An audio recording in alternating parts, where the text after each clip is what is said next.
তো আপনারা দেখতে পাচ্ছেন আমাদের মাঝে আছে স্যামসাং 43 ইঞ্চি। তো এটাকে আমরা রিপেয়ার করব ডিসপ্লে বিলাং। তো দেখেন আমাদের টিভি স্টার্ট করলাম, দেখেন টিভিটা এখনো বিলাং, দেখেন লাইট আছে, আপনারা দেখেন যে এখনো লাইট আছে। তো এটাকে ডিসপ্লে ধরো রিপেয়ার করতে হবে, ডিসপ্লে এক সাইড সম্ভবত শর্ট, এটা আমরা দেখে নিচ্ছি।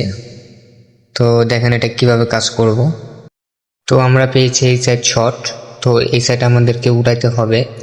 আমরা একটা হট গান নিচ্ছি, একটা কার্ড নিচ্ছি, এটাকে এই সাইড তুলতে হবে। এখন আমরা তুলে ফেলছি, আপনারা দেখুন এখন কিভাবে ছবি আসে। আমরা এখন চেষ্টা করার পরে দেখলাম যে এই সাইড শর্ট। তো দেখেন এই সাইড শর্ট হতে আপনাদের ডিসপ্লে বিলাং ছিল, এখন দেখেন চলে আসবে কিভাবে। তো এখন কমপ্লিট, টিভিটা ফুল কমপ্লিট।